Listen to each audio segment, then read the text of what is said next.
കാര്യം തമാശകൾ ഞങ്ങൾ പറയുന്നുണ്ടെങ്കിലും അതിന്റെ സീരിയസ് ഇത് എന്ന് വെച്ചിട്ടുണ്ടെങ്കിൽ ആ ഒരു നന്മയുണ്ട്. ഈ സിനിമ ധ്യാൻ വന്നപ്പോ സിനിമയ്ക്കാണ് അത് ഗുണം ചെയ്തത്. ഞങ്ങൾ ഇന്റർവ്യൂസിനും നല്ല ഗുണം ചെയ്തു. തീർച്ചയായിട്ടും സീരിയസ് ആയിട്ട് എന്നെ പറ്റി നല്ല വാക്ക് പറയുമ്പോൾ ഞാൻ അത് ഫ്ലോ പോയിടും. ഫ്ലോ പോയി. ഒന്നും മിണ്ടുന്നില്ല. ദിലീപേട്ട ഒന്നും പറഞ്ഞു. മതി, അത്രേ ഉള്ളൂ. നീ പൊക്കോ. ധ്യാൻ ചേട്ടനെ ഒക്കെ ഒരു ഫ്രെയിമിൽ പ്ലേസ് ചെയ്തത് കേട്ടോ. അത് എന്റെ ഇടയിൽ ഒരു ടോ പറഞ്ഞെന്തിനാ? അല്ല സാധാരണ എന്റെ പടങ്ങൾ അല്ല, അവനോട് എന്തെങ്കിലും ചോദിക്കേ, അവന് പറയാനുള്ള കേൾക്കണ്ടേ. എന്താ അല്ല ഈ ടോ എന്ന് പറഞ്ഞ എന്താന്ന്? അല്ല ഒന്നുമില്ല. എന്താ നിനക്കറിയാം ധ്യാൻ ചേട്ടൻ ഇത്രയും പടങ്ങൾ എങ്ങനെയാ ഒരു വ്യക്തിക്ക് ചെയ്യാൻ പറ്റുന്നത്? ഡേറ്റ് കുറവാണ്, എന്നും ഓരോ പടങ്ങള്. അല്ല, ഡേറ്റ് കുറവെന്ന് വെച്ചിട്ടുണ്ടെങ്കിൽ ഇപ്പൊ ഈ പടത്തില് നമ്മള് ഒരുപാട് സീക്വൻസിൽ ഞാൻ പറഞ്ഞു അല്ലല്ല അതെന്താ വെച്ചാല് ഇവരിത് കോമഡി ആക്കാൻ നോക്കും. അതിനകത്തൊരു ജീവിതമുണ്ട്. ഇവൻ പറയുന്നതല്ല ഇവര് നിസാരാക്കി കളയും. ഇവനൊരു കാര്യം പറഞ്ഞ് മനസ്സിലാക്കില്ല. ഇവന് വേണ്ടി എനിക്ക് സംസാരിക്കട്ടെ, ഞാൻ എന്റെ ഏട്ടനല്ലേ.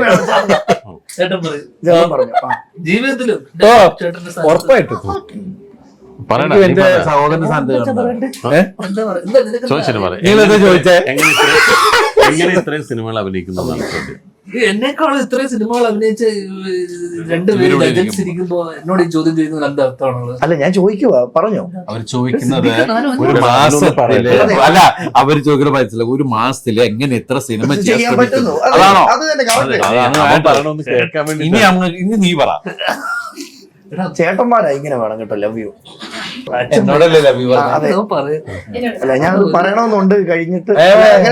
നമ്മളെന്താണ് കുടുംബ സിനിമയാണല്ലോ. അതെ, നമ്മളെല്ലാം എന്തിനാണ് വേണ്ടി ചെയ്യുന്നത്? ജോലി ചെയ്യുന്നതായിക്കോട്ടെ, നമ്മൾ എന്തിനു വേണ്ടി ചെയ്യുന്നത്? നമ്മുടെ കുടുംബത്തിന് വേണ്ടി. അച്ഛൻ എത്രയോ വർഷങ്ങളായിട്ട് ജോലി ചെയ്യാൻ പറ്റാത്തൊരു അവസ്ഥയിലാണ്. പിന്നെ അപ്പൊ അച്ഛനെ സപ്പോർട്ട് ചെയ്യുക. ചേട്ടനും ബ്രേക്ക് എടുത്ത് കുറെ സിനിമകൾ ചെയ്യുന്നില്ല, അപ്പൊ ചേട്ടനെ സപ്പോർട്ട് ചെയ്യുക. അപ്പൊ ആ രീതിയിൽ നമ്മുടെ കുടുംബത്തിന് വേണ്ടി പഠിക്കുന്നില്ലേ? ആണോ? നീ അങ്ങനെയൊക്കെ നോക്കുന്ന ആളാണ്. അതല്ലേ തമാശ, സീരിയസ് ആയിട്ട് ഉത്തരം വേണമെന്ന് പറഞ്ഞാൽ ഞാനത് ചെയ്യുന്നു.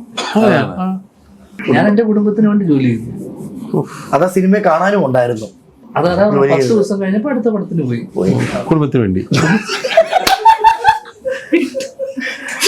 കഴിഞ്ഞ ദിവസം എന്നോട് ചോദിച്ചു നിർത്തിക്കൂടാ, എന്നോട് ചോദിക്കും ഇതേതാ പടം? ഞങ്ങളൊരു പടം നിർത്തിക്കൂടെ? പുതിയ ആൾക്കാരുടെ എന്ന് പറഞ്ഞപ്പോ എന്നോട് പറഞ്ഞു ഇവിടുന്ന് വരുന്നു ഇത്രയും പുതിയ ആൾക്കാർ.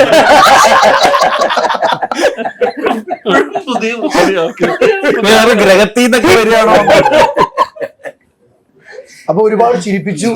അവസാനമായിട്ട് ദിലീപേട്ട കോസ്റ്റ്യൂം ഒന്നും പറയാനില്ല, അടിപൊളി കോസ്റ്റ്യൂം ആയിരുന്നു കേട്ടോ. അത് സെലക്ട് ചെയ്യാനുള്ള കാരണം അവനൊന്നും വിളിച്ചേക്കടാ വെങ്കി. നിങ്ങൾ വന്നപ്പോ അവൻ എല്ലാവരും ഇതന്നെ ചോദിക്കട്ടെ, പറഞ്ഞേൽപ്പിച്ചോ? അവനൊന്ന് കാണിച്ചു കൊടുക്കാം. നിന്നെ കാണണോന്ന്. നീ ബാക്കിൽ ഒന്ന് വന്നിട്ട് മുഖം കാണിക്കും. നല്ലൊരു കോസ്റ്റ്യൂം ഇട്ടിട്ട് വാ.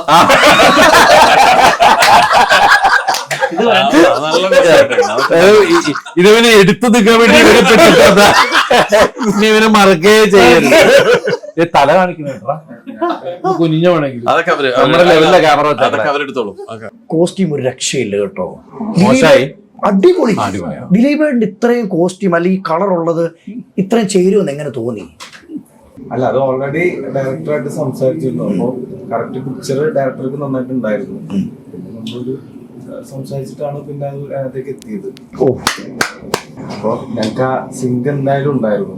പിന്നെ ആളുടെ ഒരു ഐഡിയയും നമ്മളും പറഞ്ഞു വെച്ചിട്ടാണ് പിന്നെ ആ ക്യാരക്ടർ അങ്ങനെ ആക്കിയത്. അപ്പൊ താങ്ക് യു ബ്രോ.